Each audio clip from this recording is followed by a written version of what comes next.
O Consolador, um livro de Francisco Cândido Xavier, pelo Espírito Emmanuel, editora FEB.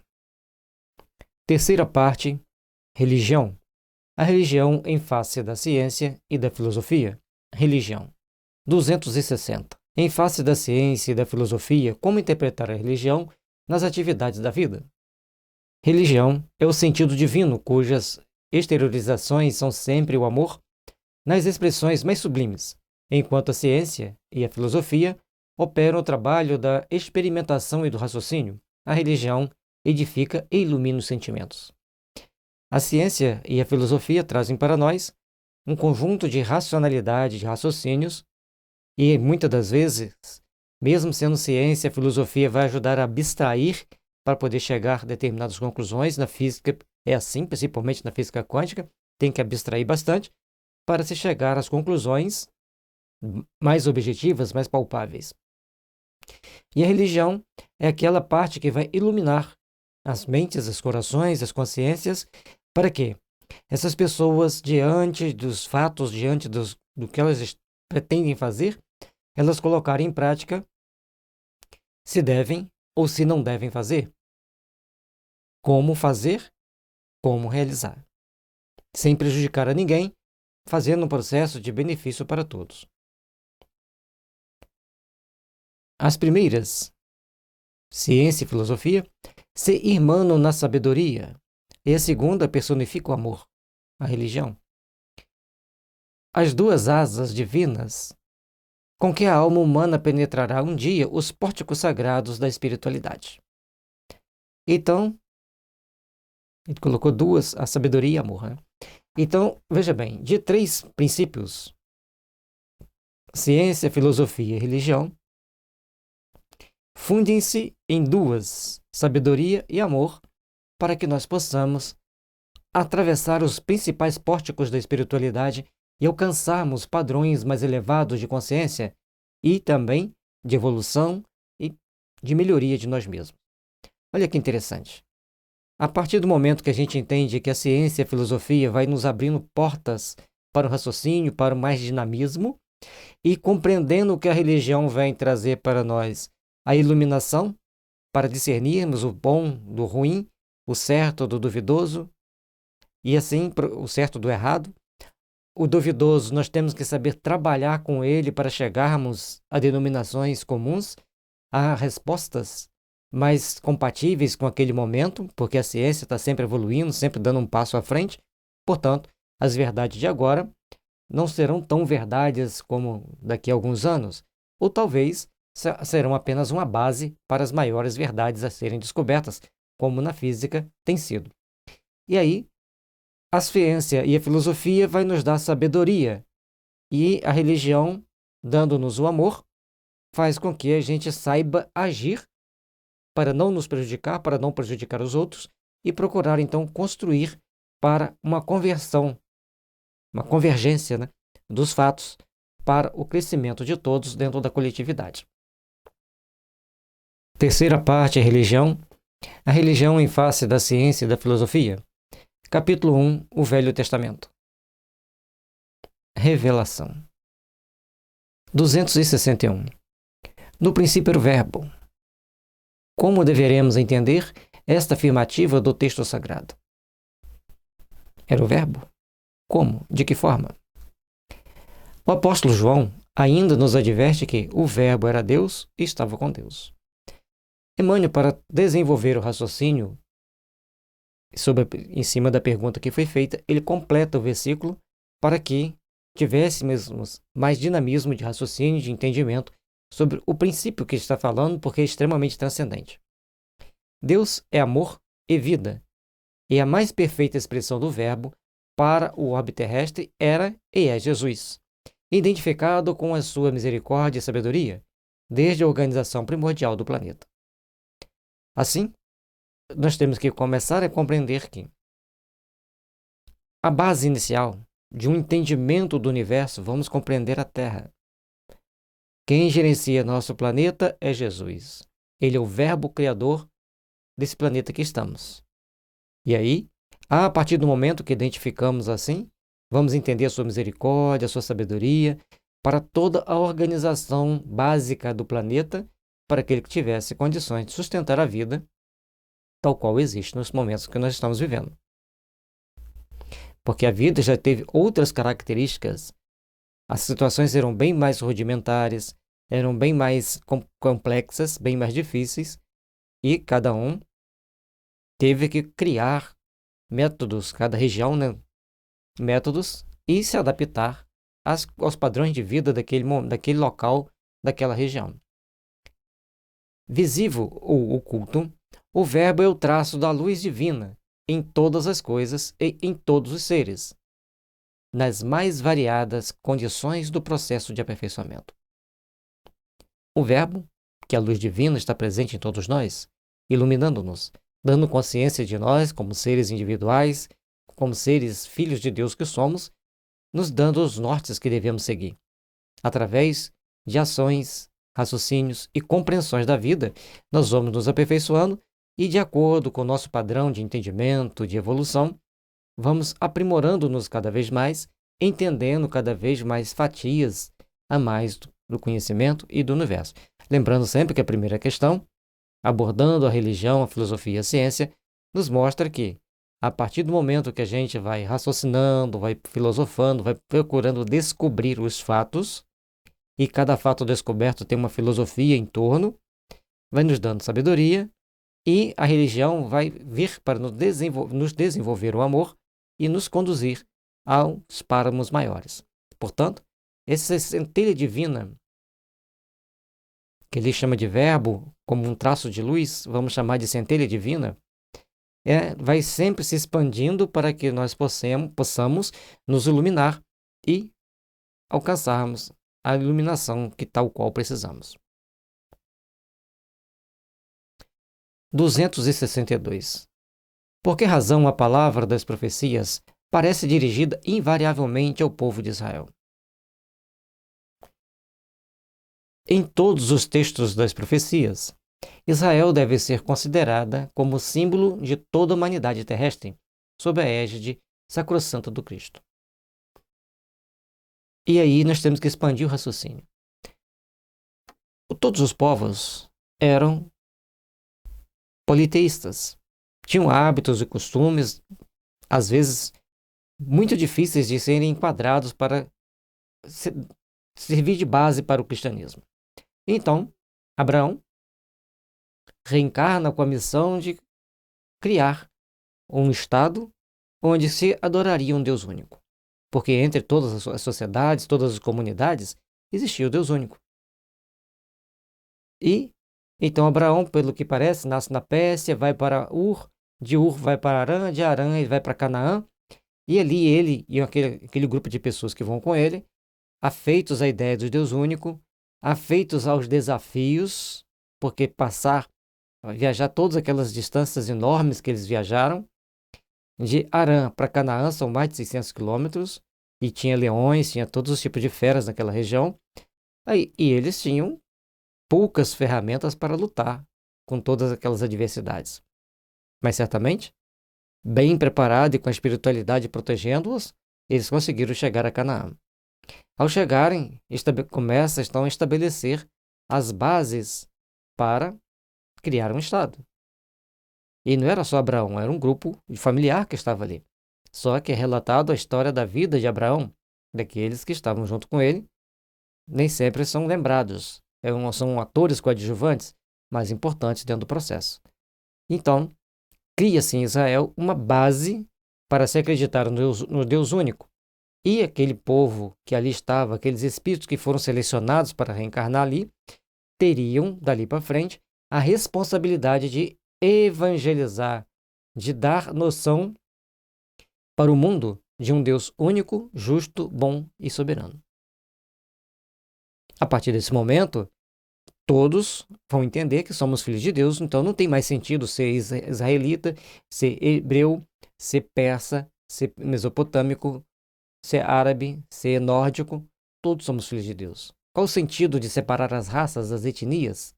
Então, precisamos aprender a compreender que somos filhos de Deus e somos todos irmãos. Não faz sentido um povo privilegiado, não faz sentido um país privilegiado. À medida que a gente vai desenvolvendo o nosso entendimento cristão, vamos nos aprimorando nesse entendimento, então fica cada vez mais evidente a nossa necessidade de nos aperfeiçoarmos e entendermos: somos todos filhos de Deus, somos uma grande irmandade perante o Senhor. É importantíssimo entendermos isso para a nossa própria felicidade e nossas próximas encarnações no planeta Terra. 263. Deve-se atribuir ao judaísmo missão especial em comparação com as demais ideias religiosas do tempo antigo? Claro que sim, dentro de um aspecto. Claro que não, dentro de outro aspecto. Vejamos o que o Emmanuel traz para a gente. Embora as elevadas concepções religiosas que floresceram na Índia e no Egito, e em todas as grandes ideias de conhecimento da divindade que povoaram a antiga Ásia em todos os tempos, deve reconhecer no judaísmo a grande missão da revelação do Deus único. E aqui, ele está falando da Índia, do Egito, mas nós temos o povo nórdico, que tinha também suas crenças, temos os ameríndios, que tinham também suas crenças. Todas essas crenças são úteis, são importantes. Os africanos também, com as suas crenças, são úteis, são importantes. Está mostrando-nos métodos e meios de nos espiritualizarmos. E poderíamos estar muito à frente se os europeus não chegassem com tanta prepotência, com tanta arrogância, para tentar destruir o que tinha, ao invés de associar-se ao que tinha e aprimorar e aperfeiçoar.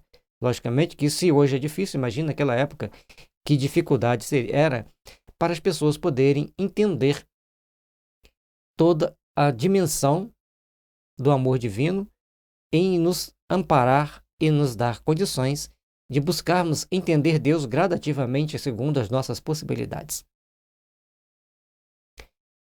Enquanto os cultos religiosos se perdiam na divisão e na multiplicidade, somente o judaísmo foi bastante forte na energia e na unidade para cultivar o monoteísmo e estabelecer as bases da lei universalista sob a luz da inspiração divina.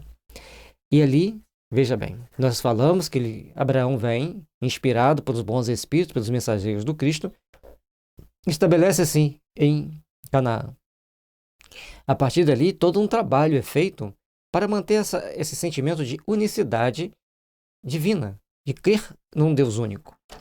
E certamente que foi muito ajudado, muito protegido pela espiritualidade amiga, que iam dando ali todo o aporte, todo o suporte para que Abraão pudesse não só manter-se na fé num Deus único, como também passar esse conhecimento para os seus descendentes, para a sua tribo e também depois para todo o país.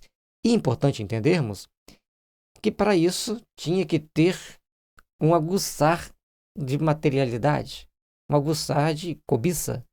E por isso que muitas das vezes se confunde a conquista de si mesmo para se tornar um melhor cristão, um melhor filho de Deus, com a conquista do tudo para si, achando que o mundo todo tem que pertencer a um povo ou a um pequeno estado como é Israel. Por esse motivo, não obstante os compromissos e os débitos penosos que parecem perpetuar os seus sofrimentos, através das gerações e das pátrias humanas no glorioso curso dos séculos, o povo de Israel deve merecer o respeito e o amor de todas as comunidades da terra, porque somente ele foi bastante grande e unido para guardar a ideia verdadeira de Deus, através dos martírios, da escravidão e do deserto. E Emmanuel traz para a gente aqui essa lembrança que devemos, então, procurar manter o sentimento de amor e de respeito a Israel. Porque manter o sentimento de um Deus único naquela época era muito difícil. E até hoje existe poucas pessoas acreditando no Deus único. Acredita-se de umas mais variadas formas, menos num Deus único. E, logicamente, que tudo tem essa razão de ser, tudo ser móvel para acontecer. Mas, como dissemos, não faz sentido mais no mundo atual essa ideia de etnias prevalecendo sobre as outras. Todos nós somos irmãos, todos nós somos filhos de Deus. E, logicamente, que temos que louvar sempre, respeitar, agradecer. E Emmanuel vai mostrar aqui a importância de Moisés nesse trabalho, trazendo para nós, então, as compreensões daquilo que nós temos que ver no mundo, mas também temos que saber respeitar. Tudo foi importante num determinado momento. Depois, tudo transformou-se.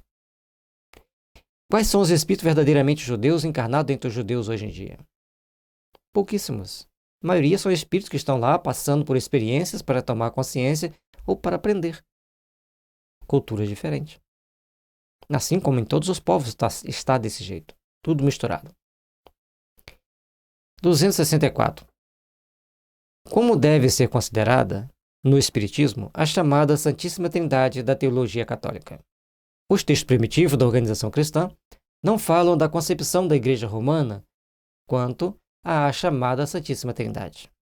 Então, nenhum texto cristão está falando da Santíssima Trindade. Foi colocada depois pelos sacerdotes católicos assim que eles assumem o comando da Igreja em união com o Estado. Devemos esclarecer ainda que o ponto de vista católico, porém, de sutilezas teológicas, sem base séria nos ensinamentos de Jesus. O ponto de vista que está ali, da Santíssima Trindade, foi criado pelo catolicismo sem a base do ensinamento do Cristo. Foi apenas uma concepção teológica copiada de outras religiões.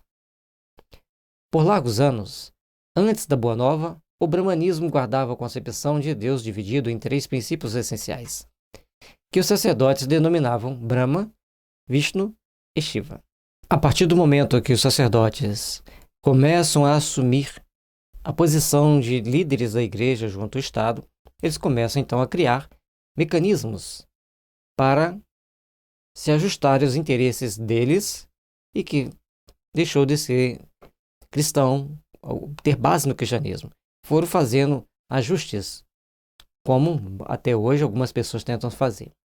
E aqui nós temos uma observação da editora, que o Padre Alta, em O Cristianismo do Cristo e de seus Vigários, nos diz que a fórmula do catecismo 3 pessoas em Deus era verdadeira em latim, onde o vocábulo persona significa forma, aspecto, aparência, é falsa, porém, em francês ou em português, com acepção de indivíduo.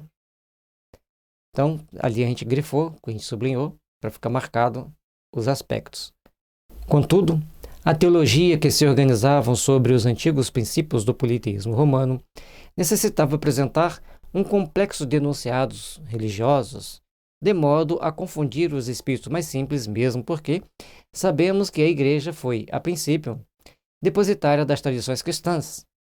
Não tardou muito que o sacerdote eliminasse as mais belas expressões do profetismo, inundando o Evangelho sob um acervo de convenções religiosas e roubando as revelações primitivas na sua feição de simplicidade e de amor.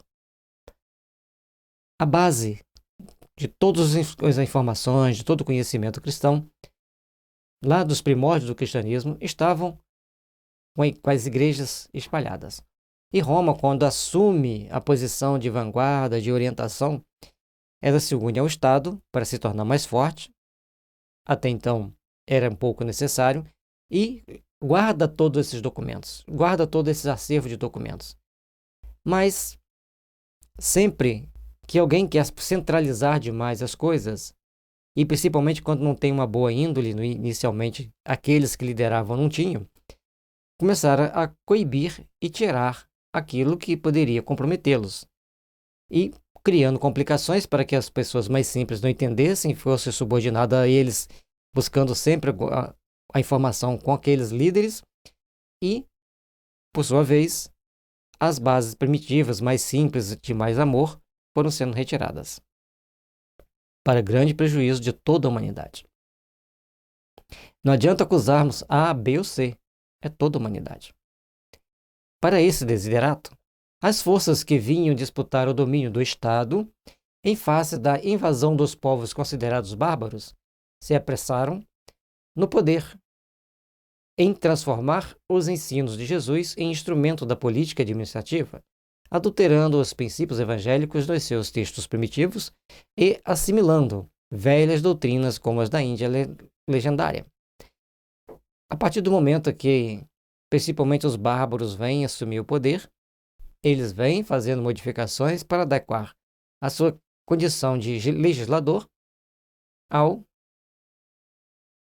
do Estado à religião, que iria ajudá-los a manipular o Estado, a manter o Estado segundo o que eles queriam e não segundo aquilo que eram os ensinamentos de Deus.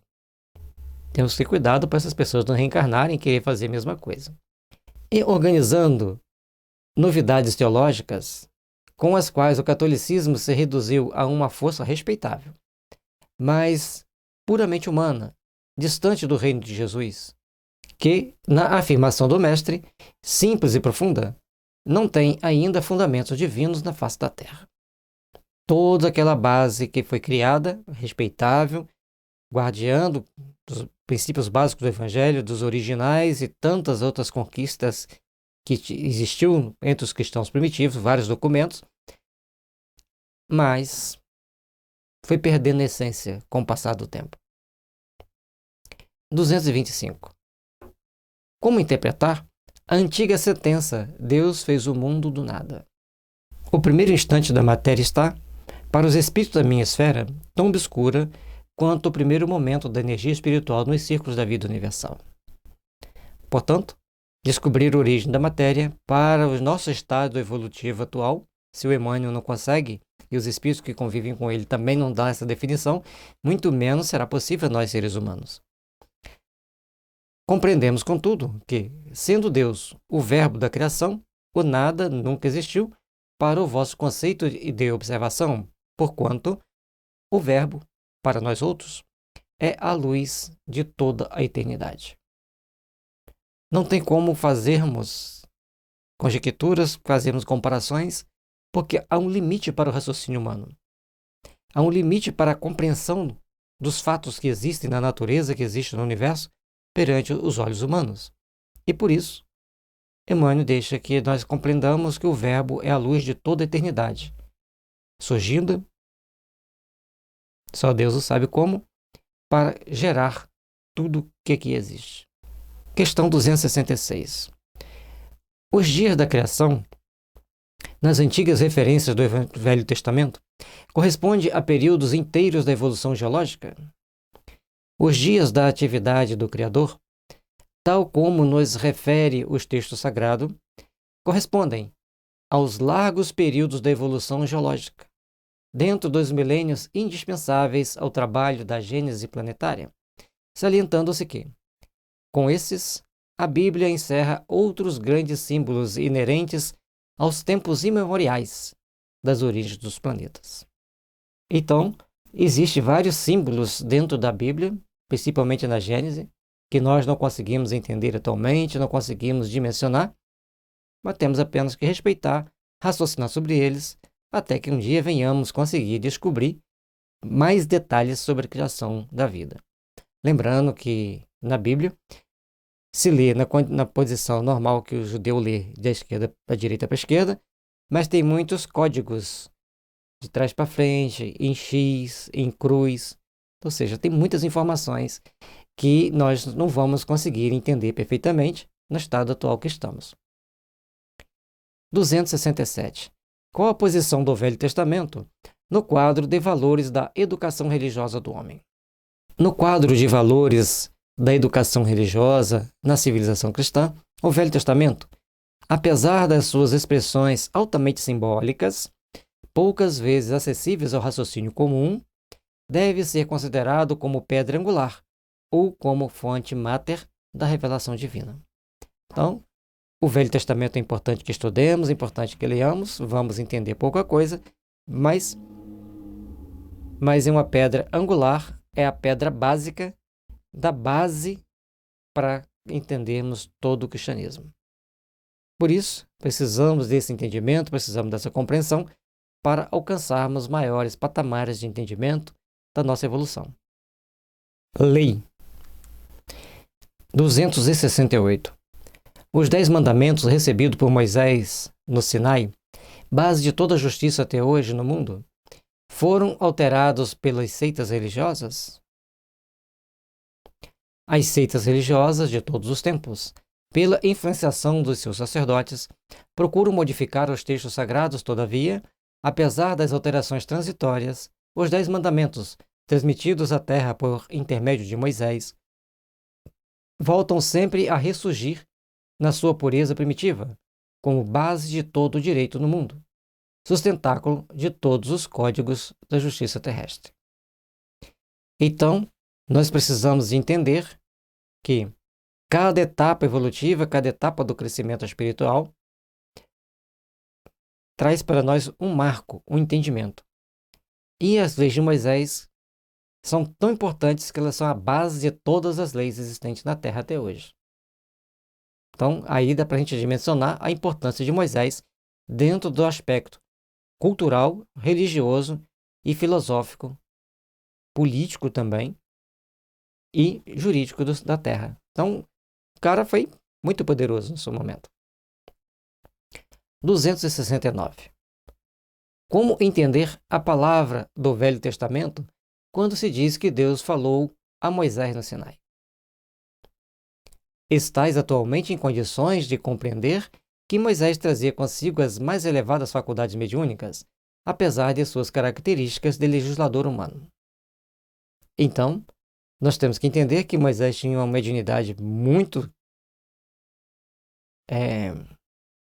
aguçada, muito potente, com várias características diferenciadas, principalmente de efeitos físicos e de domínio sobre os elementais. Para saber mais sobre Moisés, leia o livro Faraó Menefitá. Traz bastante informação a mais. É inconcebível que o grande missionário dos judeus e da humanidade pudesse ouvir o Espírito de Deus. Estais, porém, habilitados a compreender agora que a lei, ou a base da lei, nos 10 mandamentos, foi ditada pelos emissários de Jesus, porquanto todos os movimentos de evolução material e espiritual do homem se processaram, como até hoje se processam, sob o seu augusto e misericordioso patrocínio. Portanto, vamos entender que Moisés foi aquele que levou uma mensagem, trouxe uma mensagem para a Terra. Foi um intermediário, foi um médium, mas não de Deus. Tinha lá os emissários do Cristo que passaram-lhe a mensagem, porque Jesus controla e coordena todos os fatos, todas as ações e toda a evolução material e espiritual do orbe. Então, está sempre sendo coordenado por Jesus, sempre dando um norte, apesar dos pesares, apesar das situações difíceis que a gente vivencia, mas estamos ou criando karma para repararmos depois, ou adquirindo luz para vivenciarmos a paz depois. 270. Apesar de suas expressões tão humanas, Moisés veio ao mundo como missionário divino? Examinando-se os seus atos enérgicos de homem, há de considerar as características da época em que se verificou a grande tarefa do missionário hebreu, legítimos emissários do plano superior, para entregar ao mundo terrestre a grande e sublime mensagem da primeira revelação. Interessante, né? São todos os DA, DE, DO ali no cantinho, formando uma coluna padronizada. É importante nós entendermos que Moisés veio trazer ao mundo um conjunto de informações, um conjunto de dados, e ele cumpriu a missão. Árdua, dificílima, tinha uma potente mediunidade de efeitos físicos e domínio sobre os elementais, podia provocar vários fenômenos e provocou. Era ajudado também por Arão, Josué e Pinehas. Principalmente Arão e Pinehas, que não eram muito afeitos um ao outro, não eram muito amigos, mas tinham potente mediunidade para produzir fenômenos junto com Moisés e ajudá-lo a fazer vários dos seus feitos, várias das suas ações mediúnicas para convencer o povo hebreu de segui-lo e convencer o povo egípcio de deixá-lo seguir. Com expressões diversas, o grande enviado não poderia dar conta exata das suas preciosas obrigações em face da humanidade ignorante e materialista. Naquele momento, tudo que ele conseguia fazer foi o que ele fez, nem mais nem menos. Teve que trabalhar arduamente para tirar o povo hebreu do Egito, fazer todo um trabalho de conscientização para que o povo tomasse consciência para sair e não levar, ou melhor, não se contaminar tanto pela cultura egípcia, pelas manias egípcias. 271. Moisés transmitiu ao mundo a lei definitiva? O profeta de Israel deu à terra as bases da lei divina e imutável, mas não toda a lei integral e definitiva. Aliás, somos obrigados a reconhecer que os homens receberão sempre as revelações divinas, de conformidade com a sua posição evolutiva. Tudo que veio ao mundo veio as bases para ser aperfeiçoada. Logicamente que os 10 mandamentos, por serem leis divinas, eles são concisos. Então, eles são bases até hoje. Mas todas as leis, todo o conjunto de leis que Moisés criou, foi sendo adaptada, foi sendo modernizada, foi sendo colocada de forma que as pessoas pudessem compreender e entender.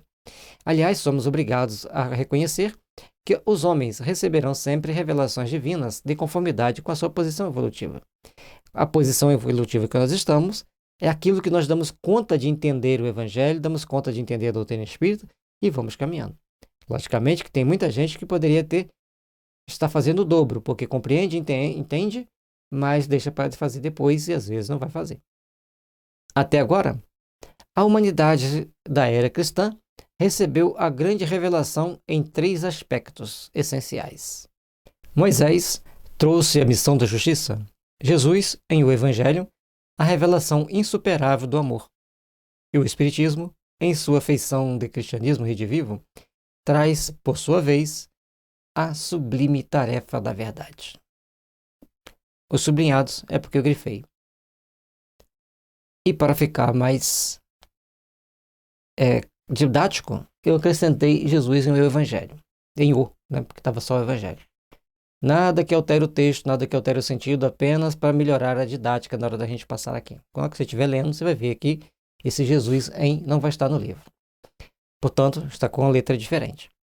Bom, é importante nós entendermos que Moisés vem trazer a justiça. E ele consegue fazer. Ao seu jeito, aos trambolhões, enfrentando uma série de adversidades complexíssimas, ele consegue colocar as bases da justiça. Jesus já encontra um terreno mais preparado em várias circunstâncias, conforme já estudamos nas bases desse livro, e já estudamos A Caminhos da Luz. Então, cria-se uma base e Jesus chega para passar um evangelho de amor. Mas as pessoas ainda não vibravam amor como até hoje não vibram, e tomaram várias atitudes contra o Senhor.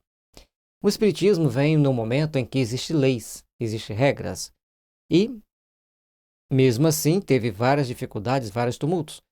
E, apesar de tudo, o Espiritismo vem trazer a verdade. Não que o Espiritismo seja a verdade.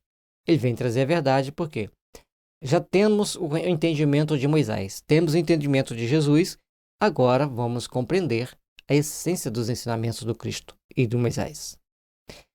Ao entendermos essa essência, nós estamos entendendo a verdade.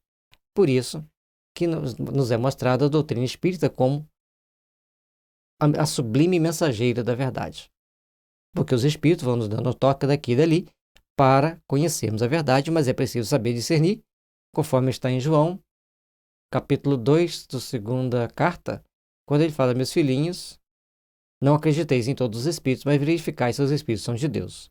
No centro das 3 revelações encontra-se Jesus Cristo, como o fundamento de toda a luz e de toda a sabedoria. Jesus, então, é o centro de todo o ensinamento divino na Terra, queiram ou não.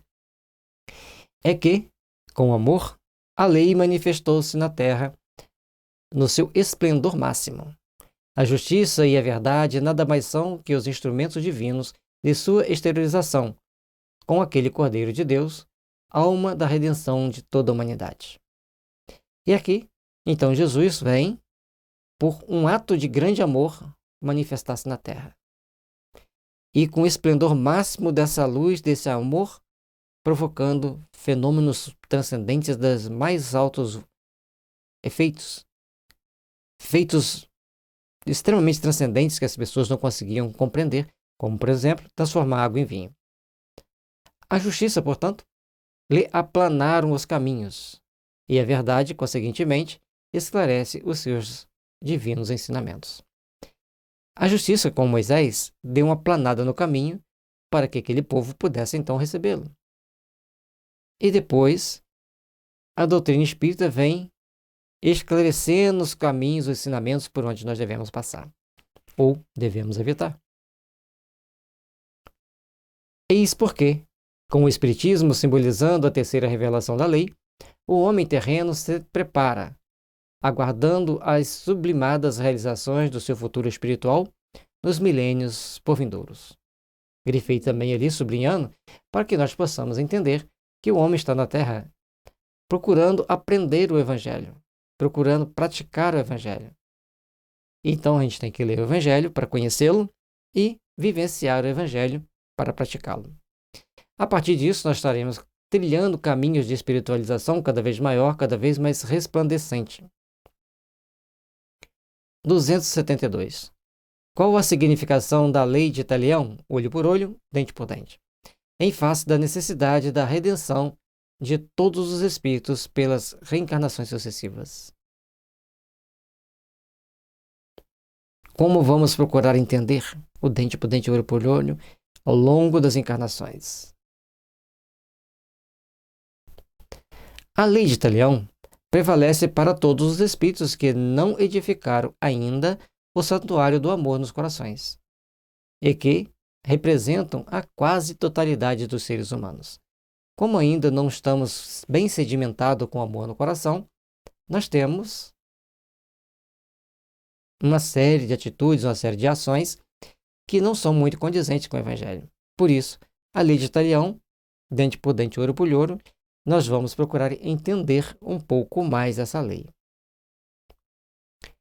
Presos ainda aos milênios do pretérito, não cogitaram de aceitar e aplicar o Evangelho em si próprios, permanecendo encarcerados em círculos viciosos de dolorosas reencarnações expiatórias e purificadoras. Enquanto não aplicamos o Evangelho em nós mesmos, enquanto não passamos a agir com a prática do Evangelho ao longo da nossa caminhada, nós estaremos então propensos a cairmos ao longo da jornada, cairmos ao longo do caminho. Tudo na Terra investe-se de momentos importantes para nós. E todos esses momentos nós necessitamos parar para refletir, parar para repensar quais caminhos devemos seguir para depararmos-nos com o Evangelho do Cristo, com o Evangelho de Jesus. Moisés proclamou a lei antiga, muitos séculos antes do Senhor. Como já foi dito, o profeta hebraico apresentava a revelação com a face divina da justiça, mas com Jesus, o homem do mundo recebeu o código perfeito do amor. Se Moisés ensinava o olho por olho, dente por dente, Jesus Cristo esclarecia que o amor cobre multidão de pecados.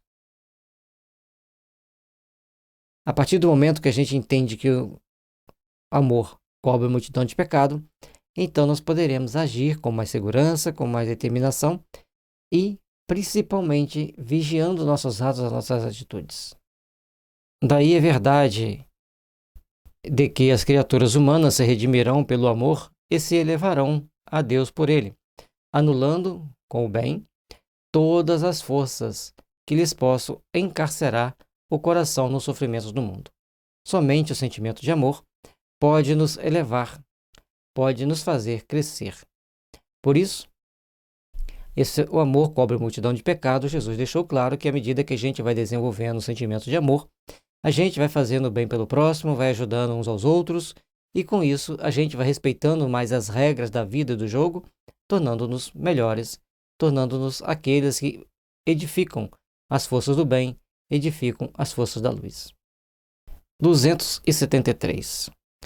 Qual é verdadeiramente o segundo mandamento? Não farás imagem esculpida das coisas que estão nos céus, etc. segundo alguns textos, ou não tomar o seu santo nome em vão, conforme o ensinamento da Igreja Católica Romana. A segunda fórmula foi uma tentativa de subversão dos textos primitivos, levada a efeito pela Igreja Romana, a fim de que o seu sacerdócio encontrasse campo livre para o desenvolvimento das heranças do paganismo, no que se refere às pomposas demonstrações do culto externo. Então, a questão do culto externo, criar todas aquelas igrejas suntuosas, muito bonitas, é claro, não temos nada contra. Apenas o Emmanuel está mostrando que elas foram criadas porque, exatamente, tirou-se ou tentou mudar um versículo das leis básicas de Moisés para que pudesse se adequar à realidade que Roma e todos os seus sacerdotes queriam vivenciar. Tem um livro do Rochester, Sinal da Vitória. Ele mostra que, assim que Constantino estabelece o cristianismo, então os sacerdotes reunidos com os artesãos viram que, os artesãos pensaram logo, como nós vamos conviver agora se a igreja vai ser cristã e não pode ter estátuas, não pode ter imagens? E aí foram fazendo jeitinhos, moldando cada um a seu jeito, cada um dentro do seu patamar, para criar a estrutura que prevaleceu durante muitos anos. Tudo bem. Nós temos que entender hoje que a igreja e o Estado, fundindo-se, tiveram mais força. Talvez, se não tivesse fundido a igreja com o Estado, nós teríamos perdido muita coisa do cristianismo. Mas também, talvez, se o Estado continuasse afastado da igreja e cumprindo bem as suas funções, as suas diretrizes, a igreja e a humanidade estaria muito melhor hoje. Como não podemos voltar ao passado para fazer um novo começo, precisamos partir de agora para frente, criando condições de entendermos e agirmos na edificação, na construção de um mundo melhor, principalmente com as bases do entendimento. 274. Qual a intenção de Moisés no Deuteronômio? Recomendando que a ninguém interrogasse os mortos para saber a verdade. E aí? Nós temos que entender, primeiramente, que os orientais consideram morte algo bem diferente de nós ocidentais. Para nós ocidentais, morte é o encerramento da vida física. Para os orientais, você é morto quando você não se apega, não procura buscar entender as coisas divinas. Então, qualquer um que estiver apegado apenas às coisas materiais e não estiver apegado às coisas espirituais, ele é morto. Então, ninguém procurar interrogar os mortos, evocar os mortos. Mortos não eram simplesmente um espírito. Eram aqueles espíritos apegados às coisas materiais. Por isso que Moisés, tendo seus profetas, ele os ouvia. Porque eles traziam a mensagem da espiritualidade superior, dos bons espíritos, daqueles que estavam verdadeiramente vivos. É importante entender isso. Vamos ver o Emmanuel. Antes de tudo, faz-se preciso considerar que a afirmativa tem sido objeto injusto de largas discussões por parte dos adversários da nova revelação que o Espiritismo trouxe aos homens, na sua feição de Consolador. Então, pega-se a partir desse ponto e fazem grandes discussões para fugir até certo ponto da realidade. Porque é conveniente para alguns manter uma crença imperfeita da situação, sem abranger o todo, sem avaliar o todo, conforme avaliamos agora há pouco. As expressões sectárias, todavia, devem considerar que a época de Moisés não comportava indagações do invisível, porquanto o comércio com os desencarnados se faria com o material humano excessivamente grosseiro e inferior. Naquele momento, qualquer interrogação, qualquer miscigenação de informações ou que nós buscássemos informações com o mundo espiritual, conforme faziam os egípcios e os hindus, iria trazer algumas complicações para o futuro, porque Moisés queria não que os homens fossem buscar a espiritualidade para trazer as informações, mas nos momentos de interiorização, de oração, de meditação, muitos homens, então, dotados de mediunidade, chamados no Velho Testamento de profetas, proferiam palavras, ensinamentos e traziam para o mundo revelações. Por quê? Esses podiam, porque estavam comunicando com o espírito dos vivos, não com os espíritos dos mortos, aqueles que estão apegados às coisas materiais. Os espíritos dos vivos são aqueles que estão buscando a sua ascensão espiritual, o seu despertar para as realidades transcendentes da vida. Profetas. 275. Os 5 livros maiores da Bíblia encerram símbolos especiais para a educação religiosa do homem. Todos os documentos religiosos da Bíblia se identificam entre si, no todo, desde a primeira revelação com Moisés, de modo a despertar no homem as verdadeiras noções do seu dever para com os semelhantes e para com Deus. Então, temos que entender o conjunto das informações que veio ali com Moisés, trazendo para nós as bases. E o Rochester diz que muitas das bases ele tirou dos Vedas, lá na Índia, quando o período que ele teve na Índia. Então, quem já leu o livro Faraó Menefitá, Rochester está lá trazendo revelações outras sobre Moisés. Lembremos que os dois eram adversários ferrenhos. Mas, de todo jeito, Moisés trouxe para o mundo ocidental e revelou-a ao público, porque entre os indianos ficava só junto aos sacerdotes, bem como entre os egípcios. 276. A previsão e a predição dos livros sagrados dão a entender que os profetas eram diretamente inspirados pelo Cristo. Nos textos sagrados, das fontes divinas do cristianismo, as previsões e predições se efetuaram sob a ação direta do Senhor, pois só Ele poderia conhecer bastante os corações, as fraquezas e as necessidades dos seus rebeldes tutelados, para sondar com precisão as estradas do futuro, sob a misericórdia e a sabedoria de Deus.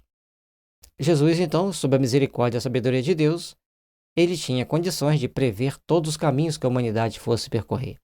Portanto, ele revelou, seja diretamente passando aos profetas ou mandando alguém de sua confiança, ou alguém, vários espíritos, para criar aquele cerco, aquela barreira magnética em torno do profeta, para que ele pudesse falar com mais precisão possível a mensagem do mais alto, a mensagem que deveria servir de roteiro para nós durante os tempos vindouros.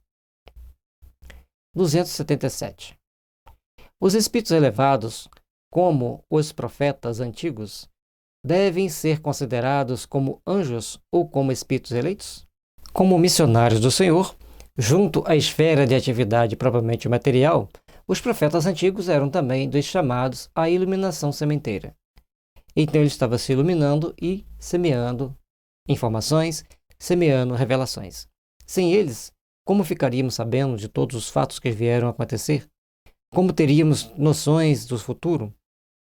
É importante nós considerarmos e refletirmos na importância dos profetas, assim como os profetas da antiguidade são os médiuns atuais, os médiuns sérios. Para nossa compreensão, a palavra anjo, nesse passo, deve designar somente as entidades que já se elevaram ao plano superior, plenamente redimidas, onde são escolhidas nas tarefas sagradas daqueles cujas palavras não passarão. Então, anjos estão em condição superior, já cumpriram suas etapas, já se redimiram, já evoluíram e estão em condições de melhor ajudar, de melhor servir. Portanto, esses chamados anjos, por nós, ou melhor, aqueles que verdadeiramente são anjos, já cumpriram toda a sua etapa do processo evolutivo e só vêm à Terra para cumprirem missões muito sagradas e importantes. Tivemos recentemente Sai Baba.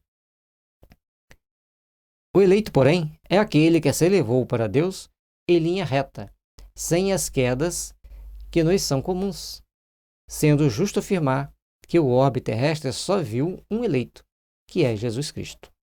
Então, o eleito é aquele que vai caminhando, vai crescendo de evolução em evolução, dentro de um processo muito mais rápido, muito mais objetivo, sabendo trilhar os caminhos com sabedoria que os conduzirão ao Pai. Tem uma certa eleição perante Deus, porque ele tem mais perfeições e tem um tino de evolução maior. Assim como todos nós, tem aqueles que vão caminhando, cai e levanta, e tem aqueles que vão em linha mais reta possível, passando pelos seus aprendizados, pelas suas observações, para alcançar a meta e o objetivo superior. A compreensão do homem, todavia, Em se tratando de angelitude, generalizou a definição, estendendo-a a todas as almas virtuosas e boas, nos bastidores da sua literatura. O que justifica, entendendo-se que a palavra anjo significa mensageiro. Então, todas aquelas almas boas, virtuosas, que vieram ao mundo trazer informações para os homens, que de uma certa forma agia, reagia, interagia com os homens, também foram designados como anjos. Ou como deuses, em algumas épocas da humanidade. Mas anjo significa mensageiro, então eles são mensageiros de Deus. Muitas das vezes são intermediários entre os verdadeiros anjos e os homens.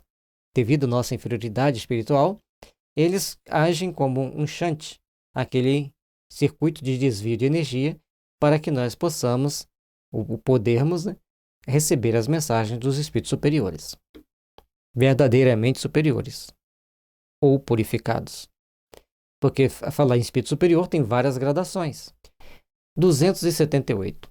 Devemos considerar como profetas somente aqueles a que se referem as páginas do Velho Testamento? Além dos ensinamentos legados por Elias ou um Jeremias, temos de convir que numerosos missionários do plano superior precederam a vinda do Cristo, distribuindo no mundo o pão espiritual de suas verdades eternas. Então, Elias, Jeremias, Isaías, Zoroastro, Confúcio, Lao Tse, Buda, Sócrates e tantos outros. Um Sakyamuni, conhecido como Buda, um Confúcio, um Sócrates, foram igualmente profetas do Senhor na gloriosa preparação dos seus caminhos. Todos estavam ali preparando o caminho para o Cristo. Muitos daqueles que conviveram com o Cristo ali já tinham vivido com Sócrates, já tinham convivido com Buda, e mesmo tanto entre o povo grego como entre o povo indiano, muitos aceitaram Jesus por exatamente terem convivido com Sócrates e com Sakyamuni, ou Buda. Temos também Hermes Trismegisto, Akhenaton e tantos outros nomes, o próprio Hammurabi, que trouxe o primeiro código de lei, não tão perfeito, mas foi a primeira lei escrita. Então foram vários missionários. Se desenvolveram ação distante do ambiente e dos costumes israelitas, pautaram a missão no mesmo plano universalista, em que as tribos de Israel foram chamadas a trabalhar mais particularmente pelo progresso religioso do mundo. Então, todos têm a missão a cumprir, todos têm o seu dever a realizar a sua etapa, o seu trabalho evolutivo, o seu passo para a construção de um mundo melhor. E interessante aqui que as tribos de Israel foram chamadas a trabalhar pelo progresso religioso do mundo, não o progresso político, não o progresso material. Então, aí fica um recado para os israelitas prestarem atenção qual a missão que eles têm a cumprir aqui para fazer bem feito e não ter que ir novamente para planetas inferiores buscar seu processo de redenção, seu processo de evolução. 279. Os profetas hebraicos representavam o papel dos sacerdotes, dos crentes da lei? Em todos os tempos, houve a mais funda diferença entre sacerdócio e profetismo. São duas coisas bem distintas. Os antigos profetas de Israel nunca se caracterizaram por qualquer expressão de servilismo a convenções sociais e aos interesses econômicos, tão ao gosto do sacerdócio organizado em todas as eras e em todos os lugares. Todos, então, trabalhando passo a passo para buscar a sua evolução, para buscar as suas conquistas, vão criando bases, vão criando mecanismos para evoluírem, para se aperfeiçoarem, para crescerem. Faz-se então necessário começarmos a refletir sobre a importância de darmos os passos necessários para o nosso crescimento, para o nosso aperfeiçoamento. Extremamente dedicados ao esforço próprio, não viviam do altar de sua fé, mas do trabalho edificante, fosse na indumentária dos escravos oprimidos ou no insulamento do deserto, que suas aspirações religiosas sabiam povoar de um santo dinamismo construtivo. Então, os grandes profetas, eles eram profetas o tempo todo, onde quer que estivessem. Eles poderiam estar como profetas entre a posição de destaque dentro da sociedade, mas também como um escravo oprimido, como insulado junto ao deserto, conforme João Batista teve muito tempo buscando seu refazimento para sair dali para conquistar muitos discípulos, como conquistou, ou quando estavam lá na condição de escravos, lá estavam os profetas trabalhando assiduamente para fortalecer a fé, para fortalecer o povo do sentimento de um Deus único, que estavam passando por aquela provação para serem testados, para serem provados e para darem continuidade ao caminho que conduziria à perfeição, à redenção. 280. Os profetas do Cristo têm voltado à esfera material para trazer aos homens novas expressões de luz para o futuro da humanidade? E aí, os profetas voltam? Em tempo algum, as coletividades humanas deixaram de receber a sublime cooperação dos emissários do Senhor na solução dos grandes problemas do porvir. Então, sempre está vindo aqueles emissários. Recentemente tivemos tantos, e ainda temos alguns, trazendo a mensagem do Senhor, trazendo a mensagem do Evangelho, trazendo a mensagem de luz. Cada um no seu ponto, no seu patamar de entendimento, de evolução, de busca, para tentarem crescer, aprimorar e aperfeiçoar. Nem sempre a palavra da profecia poderá ser traduzida pelas mesmas individualidades espirituais dos tempos idos. Contudo, os profetas de Jesus, isto é, as poderosas organizações espirituais dos planos superiores, têm estado convosco, incessantemente impulsionando-vos à evolução em todos os sentidos, multiplicando as vossas possibilidades de êxito nas experiências difíceis e dolorosas. Então, sempre tem aqueles trazendo a palavra do Senhor, sempre tem aqueles trazendo uma mensagem de paz, de esperança e de amor. Todos eles, esses espíritos, seja encarnado ou seja protegendo alguém aqui na missão divina, eles estão sempre dispostos a trabalhar. E o Emmanuel coloca as poderosas organizações espirituais dos planos superiores têm estado convosco, incessantemente, nos impulsionando para a evolução, nos impulsionando para o crescimento espiritual. E a gente vai ver que lá entre os velhos profetas dos antigos, nós vamos encontrar Ciro II, como um grande missionário do Cristo, trabalhando para unificar a Pérsia, a Mesopotâmia, onde hoje é a Síria, que era chamada de Assíria, Israel e Egito, parte da Grécia. Ele unifica toda aquela região, onde é a Península da Anatólia. Ele unifica, mas os seus filhos não conseguem dar prosseguimento ao seu grande trabalho. E depois, Ciro II reencarna, e uma coisa importante que Ciro II fez foi libertar o povo hebreu e dar-lhes proteção durante todo o tempo que ele esteve no poder. E deixando esse pedido também para seus filhos, que não cumpriram tão bem como deveriam. E depois, Ciro II reencarna então como Paulo de Tarso e dá esse grande salto evolutivo, faz essa grande obra que ele fez por nós. E certamente entre os apóstolos tinham vários daqueles profetas reencarnados. João Batista, por exemplo, era a reencarnação de Elias, que está lá no próprio texto sagrado. E outros ali eram a reencarnação de alguns daqueles, que foram profetas do passado, certamente. Não podemos afirmar esse foi esse, aquele foi aquele, mas dá para se perceber que eram espíritos extremamente bem preparados para a missão que tinham que exercer. E então, podemos entender que eles podem ter sido um daqueles profetas. É verdade que os novos enviados não precisarão dizer o que já se encontra escrito em matéria de revelações religiosas. Todavia, agem nos setores da ciência, da filosofia, da literatura e da arte, levantando-vos o pensamento abatido para as maravilhosas construções espirituais do porvir. Então, vai ter daqueles profetas entre os grandes cientistas que vão trabalhar entre os seres humanos.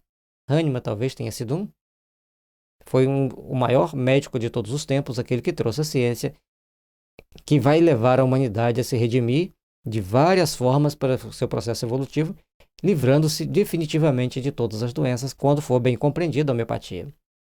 Dentro da filosofia também tem vários daqueles que impulsionaram a filosofia no iluminismo, as ideias renovadoras, podem ter sido ou diretamente inspirado por eles. E dentro da literatura, grandes escritores, e na arte, aqueles que trabalham pelo bem e pelo belo. Podem também ter sido daqueles que foram grandes profetas. E aí vem aquela palavrinha que as pessoas não gostam. E no futebol? Os grandes missionários que trabalham levando alegria, levando bons sentimentos, fazendo com que as pessoas possam trabalhar as suas emoções,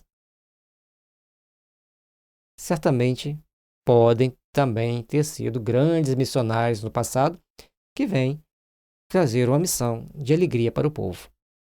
Vamos ver a alegria do povo que precisa daquela alegria. Assim como a arte, a filosofia, a ciência, atores, escritores. Está ali na arte, na ciência, na filosofia, na literatura. E o futebol é uma arte. O esporte em geral, os grandes atletas, é uma arte. Igualmente é certo que os missionários novos não encontram o deserto de Figueiras Bravas, onde os seus predecessores se nutriram apenas de gafanhoto e de mel selvagem. Mas ainda são obrigados a viver no deserto das cidades tumultuosas, entre corações indiferentes e incompreensíveis, cercados pela ingratidão e pela zombaria dos contemporâneos, que, muitas vezes, desimpõem o pelourinho do sacrifício. Cada um sabe a dor e a delícia de ser o que é, né? Então, cada um vai passando pelas suas lutas, pelas suas obrigações, cumprindo missões mais ou menos importantes, mais ou menos relevantes, ou às vezes muito importantes, mas perseguidos, zombados, vilipendiados e passando por todas as situações, porque as trevas ainda não deram a sua última palavra sobre a terra. O amor de Jesus, todavia, é a seiva divina que lhes alimenta a fibra de trabalho e realização. E, sob as suas bênçãos generosas, as grandes almas solitárias atravessam o mundo distribuindo a luz do Senhor pelas estradas sombrias.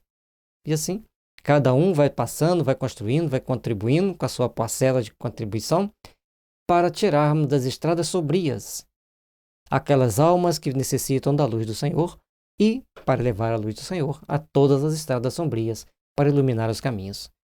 Cada um de nós façamos bem a nossa parte e tornemos-nos um trabalhador do Cristo para nas próximas encarnações estarmos melhor preparados para os empreendimentos ainda maiores que certamente virão. 281. A leitura do Velho Testamento e do Evangelho, nos círculos familiares, como é de hábito entre muitos povos europeus, favorece a renovação dos fluidos salutares de paz na intimidade do coração e do ambiente doméstico? É importante ler o Evangelho em casa, é importante ler o Evangelho com a família? Essa leitura é sempre útil, e quando não produz a paz imediata, em vista da heterogeneidade de condições espirituais daqueles que a ouvem em conjunto, constitui sempre proveitosa sementeira evangélica, extensiva às entidades do plano invisível, que as assistem, sendo lícito esperar, mais tarde, o seu florescimento e frutificação. Então, cada um vai passando pela sua etapa, vai passando pelo seu crescimento, vai buscando a sua iluminação, cada um vai fazendo bem procurando fazer bem a sua parte, para procurar edificar as luzes da paz, da harmonia e da fraternidade. Cada um de nós temos o nosso compromisso. Cada um de nós temos a nossa base de realização para o futuro. Procuremos, pois, procurar construir o nosso amor. E estudar também o Evangelho. Se estamos estudando o Evangelho em casa, estamos ajudando espíritos também a entenderem o Evangelho. Estamos também ajudando espíritos a compreenderem a missão divina que cada um de nós devemos procurar praticar ao longo da nossa vida. Procuremos, pois, fazermos-nos melhores para sermos melhores, para estarmos mais edificados, florescendo a paz e a harmonia em nossos corações. E também, todas as vezes que estamos estudando o Evangelho, precisamos entender que estamos ajudando espíritos a se compreenderem, a se entenderem e a buscarem os caminhos resplandecentes da vida junto a Jesus, perante Jesus. E assim rogamos as bênçãos de Jesus, o Cristo divino, para nos iluminar os caminhos, para derramar sobre nós as vossas bênçãos, para continuarmos a nossa jornada de fé, de esperança, de fraternidade e com a disposição de servir a causa do bem, a causa do Cristo.